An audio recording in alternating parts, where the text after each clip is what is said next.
Samehe Bwana, nitakase, nitakase Bwana, nitakase Bwana, nitakase Bwana, nitakase. Imba haleluya, haleluya Bwana, haleluya Bwana, haleluya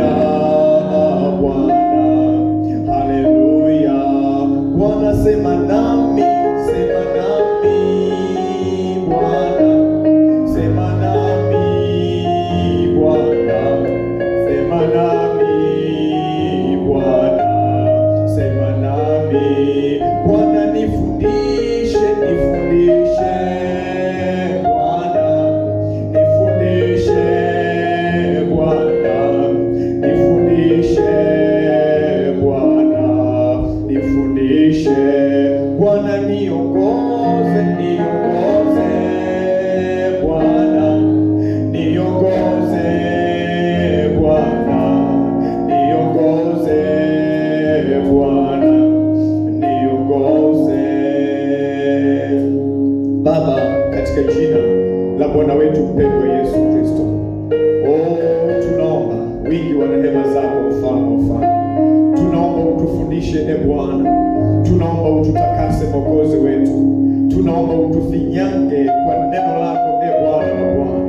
Neno lako Bwana li hai, tena lina nguvu Bwana na Bwana, tena lina ukali kuliko upanga wote ukatao kuwili. Linagawanya mafuta na viungo, nafsi na roho Bwana, tena ni jepesi kuyatambua mawazo na makusudi ya moyo. Tunaomba uhai wa neno lako Bwana Mungu ukadhihirike kwenye maisha yetu. Badilisha namna tunavyofikiri, namna tunavyowaza, namna tunavyotenda, namna Bwana wa Bwana mfalme tunavyotafsiri mambo, katika jina la Yesu na kwa damu ya mwana kondoo tunaomba Bwana na kukushukuru, in Jesus name, amen. Bwana asifiwe sana. Haleluya. Msaada wetu ni katika jina la Bwana. Basi utakumbuka kwamba tunaendelea na somo letu tulilokuwa tumeanza wiki ya jana, lenye kichwa kinachosema uhakika na matumaini katika ahadi ya Yesu ya kuja kutuchukua. Uhakika na matumaini katika ahadi ya Yesu ya kuja kutuchukua. Na utakumbuka tulisoma katika kitabu kile cha Yohana, Injili ya Yohana sura ya 14 na mstari wa 1 mpaka wa 3, ambapo wanasema, msifadhaike mioyoni mwenu, mnamwamini Mungu, niaminini na mimi. Nyumbani mwa Baba yangu mna makao mengi, kama sivyo ningaliwaambia, maana naenda kuandalia mahali. Basi mimi nikienda kuandalia mahali, nitakuja tena niwakaribishe kwangu, ili mimi nilipo na ninyi muwepo. Bwana asifiwe sana. Haleluya. Sasa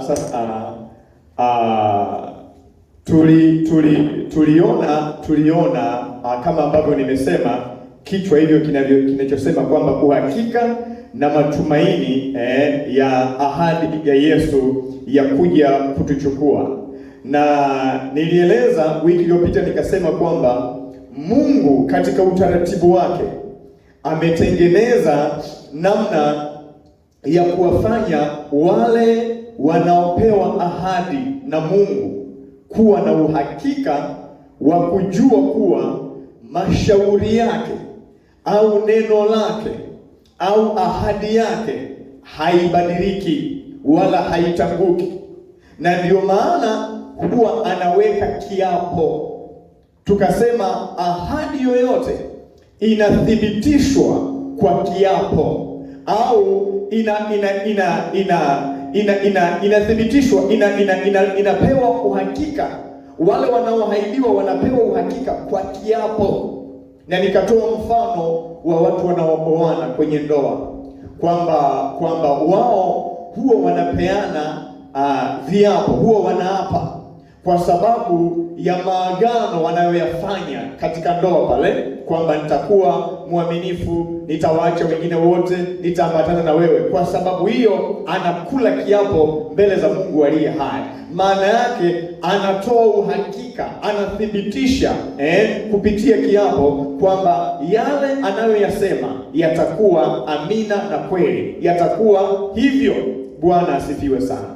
Sasa kwa sababu Yesu ametoa ahadi kwamba anakwenda kutuandalia makao na halafu atakuja kutukaribisha kwake. Maana yake atakuja kutuchukua ili yeye alipo na sisi tuweze kuwepo mahali hapo. Hiyo ni ahadi. Sasa tukasema tunapataje uhakika? Uhakika unakuja kutokana na viapo vya Mungu kupitia hii ahadi. Na tuliona wiki iliyopita kiapo cha kwanza cha Mungu kwamba anathibitisha ahadi ya Bwana wetu Yesu Kristo kwamba hakika atakuja kutuchukua. Na leo naendelea kidogo na kiapo cha pili. Bwana asifiwe sana. Naendelea na kiapo cha pili. Wale wanaotaka kujua kiapo cha kwanza, mnaweza mkafuatilia somo letu la wiki iliyopita kwenye YouTube na utaweza kuelewa, lakini sina muda wa kurudi huko. Kiapo chetu cha pili.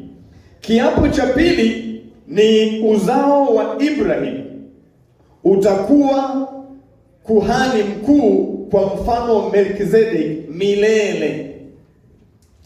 Hiki ni kiapo ambacho Mungu amekiapa kuthibitisha ahadi ya kwamba Yesu akishamaliza kutuandalia makao atakuja kutuchukua ili atukaribishe kwake, ili yeye alipo na sisi tuwepo. Kwa sababu hiyo Mungu akaapa. Ile Zaburi ya 110, Zaburi ya 110, Zaburi ya 110 ule mstari wa 4. Zaburi ya 110 mstari wa 4 anasema namna hii: Bwana ameapa wala hata gairi, ndiwe kuhani hata milele kwa mfano wa Melkizedeki. Ndiwe kuhani milele kwa mfano wa Melkizedeki. Bwana ameapa. Kwa nini ameapa? Ameapa ili kutupa uhakika, ili kututhibitishia kwamba ahadi aliyoitoa Yesu ya kwamba atakuja kutuchukua ili twende kwake mahali yeye alipo na sisi tuwepo. Hiyo ahadi ni ya kweli, sio ya utani, wala haitabadilika. Bwana asifiwe sana.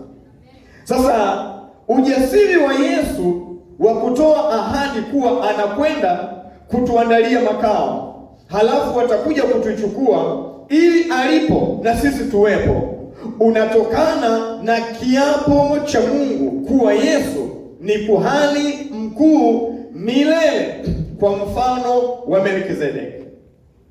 Hiki ni kiapo Mungu ameapa. Kuhani mkuu milele kwa mfano wa Melkizedeki. Sasa twende taratibu. Hii ni shule na naomba unielewe. Waebrania sura ile ya 7.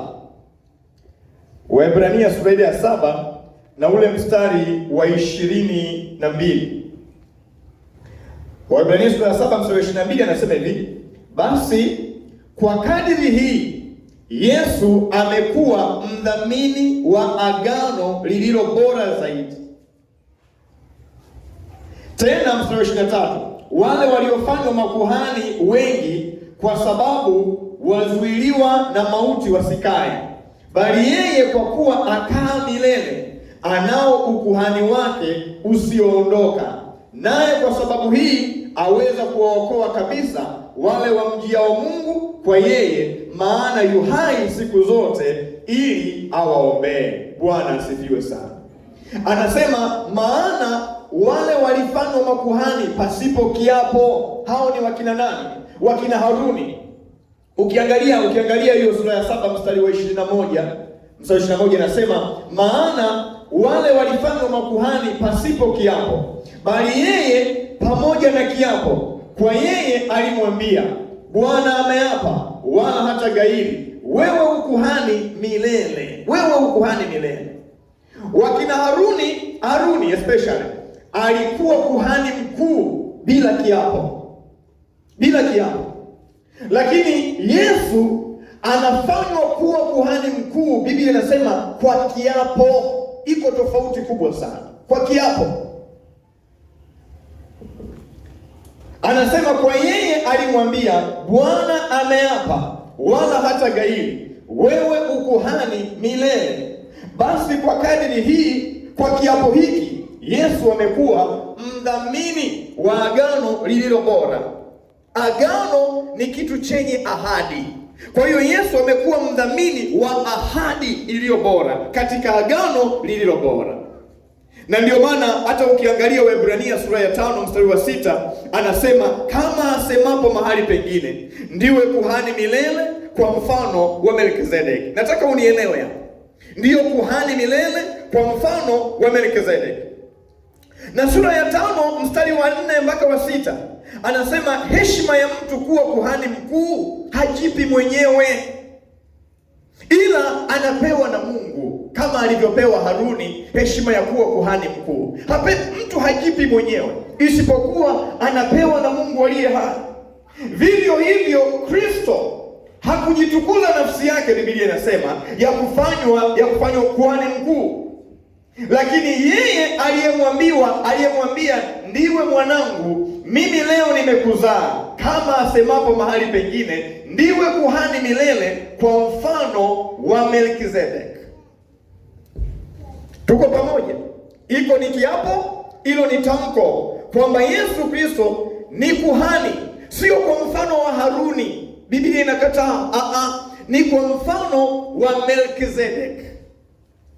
Sasa swali linakuja, kwa nini Yesu ametajwa kuwa kuhani mkuu kwa mfano wa Melkizedeki na sio kwa mfano wa Haruni? Maana Haruni ndio aliyekuwa kuhani mkuu, na Biblia inamtaja ndio aliyokuwa amechaguliwa, yeye na ile kabila ya Lawi kwa ajili ya kuhudumia madhabahu. Kwa nini Yesu asiwe kuhani kwa mfano wa Haruni, anatajwa kama kwa mfano wa Melkizedeki? Sikiliza kwa makini. Biblia inamtaja Melkizedeki kwamba ni kuhani wa Mungu kwenye Waebrania sura ya 7. Ni kuhani wa Mungu aliye juu sana. Haruni sio kuhani wa Mungu aliye juu, ni kuhani mkuu, lakini sio kuhani mkuu wa Mungu aliye juu kama Melkizedeki. Melkizedeki Biblia inamtaja kwamba ni mfalme wa Salemu, maana yake ni mfalme wa amani. Haruni hakuwa mfalme wa amani. Melkizedeki Biblia inamtaja kwamba ni mfalme wa haki. Haruni hakuwa mfalme wa haki, tena alikuwa na dhambi, na kabla ya kuingia patakatifu ilikuwa lazima kwanza atubu dhambi zake. Lakini sio Melkizedeki. Melkizedeki alikuwa ni mfalme wa haki. Anasema, maana hana wazazi, hana mama wala hana baba, hana wazazi, hana mwanzo wa siku zake wala hana mwisho wa uhai wake. Lakini Haruni alikuwa na baba, Haruni alikuwa na mama, Haruni alikuwa na mwanzo wa siku zake na alikuwa na mwisho wa uhai wake, alikuwa anakufa. Lakini Melkizedeki hana mwanzo wala hana mwisho. Ndio maana Mungu anamtaja Yesu kama kuhani mkuu milele kwa mfano wa Melkizedeki. Maana yake Yesu hana mwanzo, Yesu hana mwisho. Yesu ni mfalme wa amani. Yesu hana baba, hana mama. Amefananishwa Melkizedeki na mwana wa Mungu, na ndiyo Yesu anatajwa kama kuhani, sio kwa mfano wa Haruni. Maana angekuwa kwa mfano wa Haruni angekuwa hatufai, kwa sababu Haruni anakufa, maana yake na Yesu angekuwa anakufa. Ametajwa kwa mfano wa Melkizedeki, maana yake Yesu anadumu milele akituombea, anadumu milele kwenye madhabahu ya baba yake akifanya kazi ya ukuhani. Glory be to God. Bwana asifiwe. Haruni ana mwanzo tena na mwisho. Haruni ana dhambi, ndio maana ilibidi lazima atubu kabla hajaingia madhabahuni. Haruni ana udhaifu, wakati mwingine alikuwa hawezi kuchukuliana na watu kama kuhani mkuu. Lakini Yesu, Biblia inasema ni kuhani mkuu anayeweza kuchukuliana na udhaifu wetu. Najua Bwana asifiwe sana. Sasa ukiangalia sura ya 5 ya kitabu cha Waebrania, pale anataja kazi za kuhani. Anasema kwamba kazi ya kuhani mkuu ilikuwa ni kwa ajili ya wanadamu katika mambo ya husuyo Mungu. Maana yake kuhani mkuu alikuwa anaingia patakatifu pa patakatifu mara moja kwa mwaka. Usiondoke kwenye uwepo. Mara moja kwa mwaka. Na akiingia kule lazima kwanza atubu dhambi zake yeye. Alafu anaingia kufanya upatanisho kwa ajili ya watu wengine. Kama hajatubu vizuri, ameingia na madhambi kule, atakufa kule kule. Ndio maana alikuwa akiingia kule anafungwa kamba mguuni. Kwa hiyo atafanya upatanisho. Watu wakiona amechelewa wanavuta ile kamba. Akitikisa mguu hivi wanajua kuhani mkuu bado yuko hai. Wakiona kimya wanajua amekufa. Haruhusiwi mtu kuingia kule, wanamvuta kwa kamba namna hii. Kwa hiyo ilikuwa kazi yake ni kwenda kufanya upatanisho mbele za Baba. Haruni alifanya vyote, lakini hakuwa na uwezo wa kuwakaribisha watu waingie patakatifu patakatifu. Huo uwezo hakuwa nao. Hata yeye mwenyewe alikuwa anaingia kwa kibali maalum. Lakini Yesu aliyetajwa kuwa kuhani mkuu kwa mfano wa Melkizedeki, anasema kwa ujasiri, naenda kuwaandalia mahali. Nitakuja, nikishamaliza nitakuja niwakaribishe kwangu, niwakaribishe patakatifu pa patakatifu. Maana yake nina uwezo. Haruni hakuweza kuwakaribisha patakatifu pa patakatifu, aliingia mwenyewe. Lakini mimi kama kuhani kwa mfano wa Melkizedeki, nina uwezo wa kuwafanya muingie patakatifu pa patakatifu. Ndio maana nasema nakwenda kuwaandalia mahali, alafu nitakuja niwakaribishe kwangu. Bwana asifiwe sana. Haleluya. Ndio maana kwenye Waebrania sura ya 9 mstari wa 8 anasema namna hii. Sura ya 9 mstari wa 8 anasema Roho Mtakatifu, angalia maneno haya. Roho Mtakatifu akionyesha neno hili ya kwamba njia ya kupaingia patakatifu ilikuwa haijadhihirishwa bado. Haijadhihirishwa, maana yake ilikuwepo. Kudhihirishwa ni kufunuliwa. Kwa hiyo ilikuwepo njia ya kupaingia patakatifu, lakini ilikuwa haijafunuliwa. Kwa hiyo watu walikuwa hawana uwezo wa kuingia. Kwa nini? Kwa sababu njia ya kwenda patakatifu, njia ya kumwendea Mungu ilikuwa haijadhihirishwa. Haijadhihirishwa. Kwa hiyo nasema haijadhihirishwa bado. Hapo hema ya kwanza ilipokuwa ingali imesimama, ambayo ndiyo mfano wa wakati huu uliopo sasa. Wakati huo sadaka na dhabihu zinazotolewa zisizoweza kwa jinsi ya dhambi kumkamilisha mtu abuduye, kwa kuwa ni sheria ya jinsi ya mwili tu, vyakula na vinywaji na kutawadha kwingine zilizoamriwa hata wakati wa matengenezo mapya. Lakini Kristo, mstari wa 11, akiisha kuja aliye kuhani mkuu wa mambo mema yatakayokuwako kwa hema iliyo kubwa na kamilifu zaidi, isiyofanyika kwa mikono, maana yake isiyo ya ulimwengu huu, wala si kwa damu ya mbuzi na ndama, bali kwa damu yake mwenyewe. Aliingia mara moja tu katika patakatifu, akiisha kupata ukombozi wa milele. Kwa maana ikiwa damu ya mbuzi na mafahali na majivu na ndama na ng'ombe walionyunyuziwa wenye uchafu huwatakasa hata kuwasafisha mwili, basi si zaidi damu yake Kristo, ambaye kwamba kwa Roho wa milele alijitoa nafsi yake kwa Mungu kuwa sadaka isiyo na mawaa, itawasafisha dhamiri zenu na matendo mafu, mpate kumwabudu Mungu aliye hai. Bwana asifiwe sana. Haleluya. Anasema Roho Mtakatifu akionyesha neno hili ya kwamba njia ya kupaingia patakatifu ilikuwa haijadhihirishwa bado. Maana yake ilikuwepo, ila haikuwa imefunuliwa. Kazi yake maana yake haikuwekwa wazi. Lakini mstari wa 11 na 12 anasema lakini Kristo akiisha kuja aliye kuhani mkuu wa mambo mema yatakayokuwako kwa hema iliyo kubwa na kamilifu zaidi, isiyofanyika kwa mikono, maana yake isiyo ya ulimwengu huu. Anazungumzia hema ya mbinguni, maana yake anazungumzia mbingu. Hazungumzii tena mambo ya duniani, anazungumzia mbingu. Haijafanyika kwa mikono ya mwanadamu kama ile hema ya wakina Haruni iliyofanyika kwa mikono ya wanadamu. Lakini Yesu anahudumu sio katika hema iliyofanywa kwa mikono ya wanadamu, ni hema ya mbinguni ambayo haijafanywa kwa mikono ya mwanadamu. Anasema maana yake sio ya ulimwengu huu, wala si kwa damu ya mbuzi na ndama, bali kwa damu yake mwenyewe. Aliingia mara moja tu katika patakatifu, akisha kupata ukombozi wa milele. Ndio maana alipokuwa anawaambia, msifadhaike mioyoni mwenu, muaminini, mnamwamini Mungu, niaminini na mimi. Maana yake alipoambia ninakwenda kuwaandalia makao, maana yake saa hiyo alikuwa hajafa msalabani.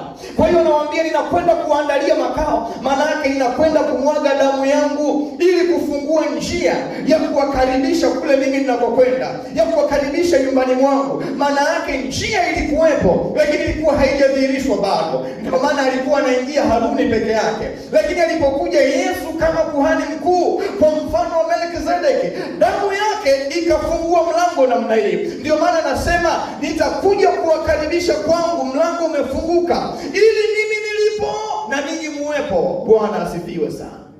Ndio maana Mungu ilibidi ape, akaambia nimeapa kwamba huyu mwanangu, uzao huu wa Ibrahim ni kuhani mkuu milele kwa mfano wa Melkizedeki, akithibitisha ahadi ambayo Yesu ameitoa kwamba atakuja kutuchukua ili alipo yeye na sisi tuwepo. Bwana asifiwe sana. Ukiangalia kwenye Warumi Waebrania hiyo sura ya 6 mstari wa 18 mpaka wa 20, mstari ule wa 20, wa 19 mpaka wa 20, anasema tulionayo kama nanga ya roho, yenye salama, yenye nguvu, yaingiayo hata mle mlimo ndani ya pazia, alimoingia Yesu kwa ajili yetu. Naomba uangalie maneno. Alimoingia Yesu kwa ajili yetu, mtangulizi wetu, amekuwa kuhani mkuu hata milele kwa mfano wa Melkizedeki. Angalia namna hii. Nataka nielewe vizuri. Kwenye hema ya wakina Haruni walikuwa wametenga hivi. Huko mbele kulikuwa ni patakatifu patakatifu. Ndio mahali Mungu alikuwa anakaa kwa wakati huo. Na alikuwa anaingia kuhani mkuu peke yake. Alafu ilikuwa patakatifu ambapo watu wengine walikuwa wanakaa hapo. Alafu huko nje watu wengine nao walikuwa wanakaa huko. Sasa njia ya kupaingia patakatifu patakatifu ilikuwa haijawekwa wazi, haijadhihirishwa. Kwa nini? Kwa sababu ya udhaifu wa kuhani. Haruni alikuwa hana mamlaka ya kudhihirisha ile njia, kwa sababu damu aliyokuwa anatumia ilikuwa ni damu ya ng'ombe na mbuzi na mafahari, haikuweza kufungua ile njia. Kwa hiyo watu waliishia kule. Lakini alipokuja Yesu, Biblia inasema hakuwa kuhani kwenye hema ya wanadamu iliyojengwa kwa mikono ya wanadamu. Yeye alikuwa kuhani mkuu kwenye hema ya mbinguni ambayo Mungu mwenyewe ndio ameitengeneza.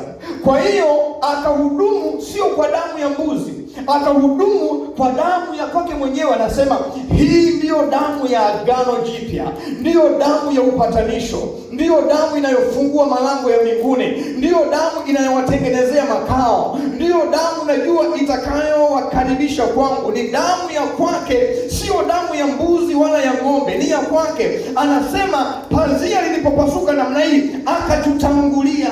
Nini maana ya kututangulia? Maana yake kama ametutangulia sisi tutafuata. Bwana asifiwe sana. Soma vizuri ule mstari wa 20. Alimoingia Yesu kwa ajili yetu. Ameingia kwa ajili yetu, sio kwa ajili ya mtu mwingine. Ameingia kwa ajili yetu, mtangulizi wetu. Mtangulizi wetu ameingia kwa ajili yetu na ni mtangulizi wetu. Amekuwa kuhani mkuu hata milele kwa mfano wa Melkizedeki. Ameingia kwa ajili yetu, mtangulizi wetu. Maana yake nasema kama ameingia kwa ajili yetu, maana yake na sisi tutafuata. Alafu anathibitisha, anasema ni mtangulizi wetu, kwa sababu kama ametangulia, maana yake sisi tuko njiani. Ndio maana nawaambia wanafunzi wake, msifadhaike. Najua mnapita kwenye mambo magumu, najua mnapita kwenye changamoto, lakini ninaenda kuandalia makao kwa damu yangu. Nikishamaliza nitakuja niwakaribishe kwangu, ili mimi nilipo na ninyi muwepo. Ndio maana ametangulia kuingia kule patakatifu patakatifu palipojengwa sio kwa mikono ya wanadamu, ni Mungu mwenyewe ndio amejenga. Na ndio maana ahadi hii inathibitishwa kwa kiapo. Hakuna kuhani mwingine yoyote ambaye angeweza kutuingiza kule isipokuwa kiapo cha Mungu kilichomfanya Yesu kuwa kuhani mkuu milele, kwa mfano wa Melkizedeki. Maana ya milele, maana yake hafi. Alishakufa akafufuka, hafi tena. Maana yake yuko kwa ajili yetu. Bwana asifiwe sana. Sijui kama tuko pamoja. Ndio maana Yesu anaposema ninaenda kuandalia makao, manake alikuwa anasema maneno hayo kabla hajafa msalabani. Manake alikuwa anawaambia kwamba naenda kumwaga damu yangu ili kufungua mlango, ili kuweka mambo vizuri, alafu mtawatangulia. Umeona, nihakikishe mambo yote yamekaa vizuri, na nikishawatangulia nikiona yamekaa vizuri, nitakuja kuwachukua ili mimi nilipo na ninyi muwepo. Ndiyo maana Yesu ana uhakika na ahadi yake, naenda kuandalia mahali kwa damu yangu, naenda kuidhihirisha njia ya kuingia kwa Baba. Akisha iweka wazi, atakuja kutuchukua. Ndugu zangu, ahadi hii ya Yesu, unajua, haina maswali. Ni ahadi iliyothibitishwa kwa kiapo cha Mungu aliye hai, kwamba Yesu Kristo ni kuhani mkuu milele kwa mfano wa Melkizedeki. Maana yake hafi, hana udhaifu, anatumia damu yake mwenyewe kuhakikisha anafungua njia ili wote wanaomwamini Baba kwa njia yake yeye waweze kuingia patakatifu pa patakatifu. Glory be to God. Bwana asifiwe. Haleluya.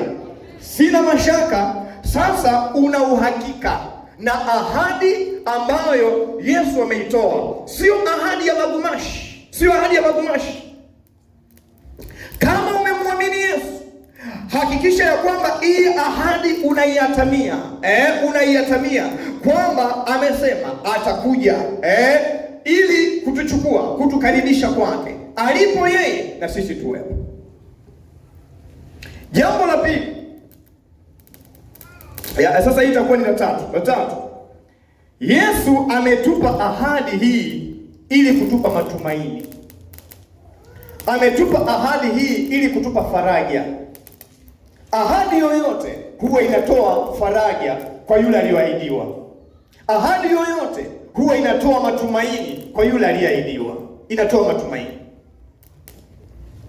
Sasa kazi mojawapo ya ahadi ya Mungu, kama nilivyosema, ni kukupa wewe faraja au tumaini katika kipindi ambacho tunasubiri kutimia kwa hii ahadi ya Yesu kuja kutuchukua na kutukaribisha kwake. Wakati tunasubiri hapa, kuna mambo mengi yanapita kwenye maisha. Kwa hiyo kazi ya hii ahadi mojawapo ni kutupa matumaini. Ndio maana Biblia inasema kwenye Zaburi 119 mstari wa 50. Zaburi 119 mstari wa 50. Anasema, hii ndiyo faraja yangu katika taabu yangu. Hii ndiyo faraja yangu katika taabu yangu, kwamba ahadi yako imenihuisha. Imenihuisha. Wakati uko kwenye taabu, wakati uko kwenye shida, uko kwenye changamoto, kama hauna ahadi ya Bwana, unaweza ukafa. Kitu kilichohuishwa, kitu kinachohuishwa, maana yake kimekufa. Maana yake hakina uzima. Kwa hiyo kutokana na changamoto tunazopita kwenye maisha, tunakuwa kama watu tuliokufa. Tunakuwa watu tuliopoteza matumaini. Tunakuwa watu tuliokata tamaa. Sasa kazi ya ahadi ni kukupa tumaini. Ndio maana anasema kwenye Zaburi hii, anasema, hii ndiyo faraja yangu katika taabu. katika taabu yangu, kwamba ahadi yako imenihuisha, ahadi yako imenipa matumaini. Japo nateseka kwenye ndoa yangu, lakini ahadi yako ya kuja kunichukua imenipa matumaini. Japo nateseka kwenye utumishi wangu, lakini ahadi yako ya kuja kunichukua inanipa faraja, inanipa matumaini, inanipa uzima, inanihuisha.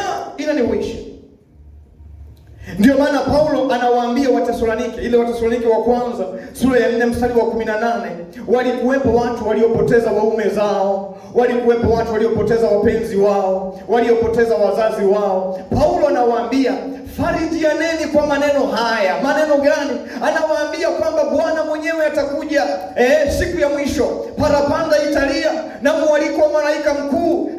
Bwana atashuka na wale waliokufa katika Bwana hawatatutangulia, watafufuliwa wao kwanza, alafu wataungana na sisi tulio hai, alafu tutamlaki Bwana mawinguni. Anasema farijianeni kwa maneno hayo. Maana yake mtiane moyo kwa maneno hayo, mpeane matumaini kwa maneno hayo, msikate tamaa, msife moyo. Hayo maneno yatawapa faraja. Hiyo ahadi ya Bwana itawahuisha. Mtasikia kwenda mbele, mtasikia kutiwa nguvu, mtasikia kuwa na matumaini pamoja na changamoto mnazopitia, lakini ahadi ya Bwana itawaimarisha. Glory be to God. Bwana asifiwe. Haleluya. Farijianeni, peaneni matumaini kwa maneno hayo, kwamba ahadi ya Bwana ya kuja kutuchukua. Biblia inasema hii ni faraja iliyo imara. Ni faraja iliyo imara sana. Ukiangalia Waebrania ile sura ya 6 mstari wa 17 mpaka wa 18, napenda maneno haya. Anasema katika neno hili Mungu akitaka kuwaonyesha zaidi sana warithio ile ahadi, yani akina sisi warithio ile ahadi, jinsi mashauri yake yasivyoweza kubadilika, alitia kiapo katikati, ili kwa vitu viwili visivyoweza kubadilika, ambavyo katika hivyo Mungu hawezi kusema uongo. Angalia maneno yanayofuata: tupate faraja iliyo imara, sisi tuliokimbilia kuyashika matumaini yale yaliyowekwa mbele yetu, tulionayo kama nanga ya roho yenye salama, yenye nguvu, yaingiayo hata mle mlimo ndani ya pazia. Bwana asifiwe sana. Anasema ahadi imebeba matumaini ambayo yanatupa faraja iliyo imara katika taabu na mambo yote tunayoyapitia, kabla hatujaipokea ahadi ya kuja kwa Bwana wetu Yesu Kristo. Na anasema hayo matumaini, Biblia inasema ni kama nanga ya roho zetu. Unajua nanga maana yake ni lile chuma au lijiwe likubwa linalowekwa kule baharini, alafu linafungwa kamba au mnyororo, linashikilia meli isiondoke mpaka inapakua mizigo nini. Kwa hiyo lile jiwe au lile chuma linaitwa nanga. Meli hata ungekuja upepo haiwezi kutoka pale. Kwa hiyo anasema matumaini tulionayo ya ahadi ya ujio wa Bwana kutuchukua ni kama nanga. Maana yake hata tungepigwa na dhoruba kwenye maisha yetu hayateteleki, kwa sababu ahadi ya Bwana imetupa matumaini kama nanga. Unajua, dhoruba zinapiga kwenye ndoa zetu, dhoruba zinapiga kwenye utumishi wetu, dhoruba zinapiga kwenye maisha yetu, lakini matumaini tulionayo ni kama nanga. Glory be to God. Maana yake hatutoki, maana yake hatupeperushwi, maana yake hatuangamii. Tumekaa imara kama nanga. Kwa sababu gani? Kwa sababu ya ahadi ya Bwana. Glory be to God. Haleluya. Bwana asifiwe. Msaada wetu ni katika jina la Bwana. Ni matumaini yenye uhakika yanayotupa faraja na imara kubwa sana. Biblia inasema hayo ni matumaini kama hayo matumaini ni kama nanga ya roho zetu, yenye salama, yenye nguvu. Roho zetu haziwezi kuyumbishwa kwa sababu ya nanga ambayo ni ahadi ya Bwana iliyotupa matumaini ambayo yanatufanya tusiumbe. Bwana asifiwe sana. Jambo la 4, Jambo la 4 katika ahadi hii ya kuja kwa Bwana wetu Yesu Kristo kutuchukua ni kwamba Bwana hakawii kuitimiza ahadi yake. Bwana hakawii kuitimiza ahadi yake kama wengine wanavyodhani. Ukisoma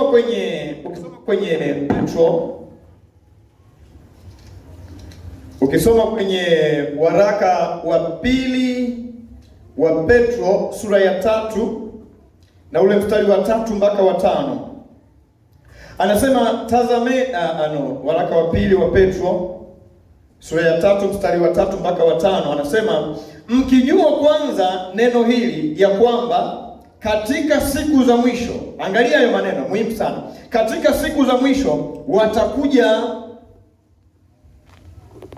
watakuja na dhihaka zao watu wenye kudhihaki, wafuatao tamaa zao wenyewe, na kusema, iko wapi ahadi ile ya kuja kwake? Kwa maana tangu hapo babu zetu walipolala, vitu vyote vinakaa hali hiyo hiyo tangu mwanzo wa kuumbwa. Maana hufumba macho yao wasione neno hili ya kuwa zilikuwako mbingu tangu zamani, na nchi pia imefanyizwa kutoka katika maji na ndani ya maji kwa neno la Mungu. Bwana asifiwe sana. Anasema kwamba katika siku za mwisho watakuja watu na dhihaka zao, na mimi nimeshawashuhudia, sijui kama wewe hujawashuhudia. Wengine wanasema mwenzake kamwambia Bwana, anampigia simu anamwambia uko wapi? Naambia nakuja. Anampigia tena naambia nakuja. Tangu useme unakuja utafikiri Yesu Bwana, tangu useme unakuja uji utafikiri Yesu Bwana. Yaani watu wamejaa dhihaka. Na anasema watakuja watu na dhihaka zao wakisema, iko wapi ahadi aliyosema Bwana wenu atakuja? Tangu baba zetu walikuwa nasema hivyo, wamelala, lakini Yesu mwenyewe haja. Iko wapi? Anasema watu na dhihaka zao. Lakini wanashindwa kuelewa kwamba ulikuwepo ulimwengu, Mungu akauangamiza kwa maji, ulimwengu wa kina Nuhu. Na ulikuwa hivyo. Watu walidharau, Nuhu akahubiri wakadharau, lakini Mungu akaufuta kwa maji. Ilikuwepo Sodoma na Gomora, walidharau, Mungu akafuta kwa kibiriti cha moto. Na hata wakati wetu anasema watakuwepo watu wenye dhihaka, tukiwaambia Yesu anarudi, tazameni ishara. Yesu alisema mkiona mataifa yanapigana, hili linainuka kwa hili, mkiona magonjwa yasiyotibika, tazama uasi, watu wanafanya dhambi ambazo ukisikia masikio yanawasha. Anaambia jueni ya kwamba niko malangoni. Mwenye akili atambue kwamba niko malangoni, siku zimekwisha, niko malangoni. Lakini watu hawaelewi. Tunamwambia Yesu anakuja, hawaelewi. Wanafanya dhihaka, wanachukulia poa. Mimi nakwambia mtoto wa Mungu, kaa rohoni. Ishara zote zimekwisha kutimia. Unajua Yesu yuko malangoni. Anasema watu watakuja na dhihaka zao, waache wafanye dhihaka zao.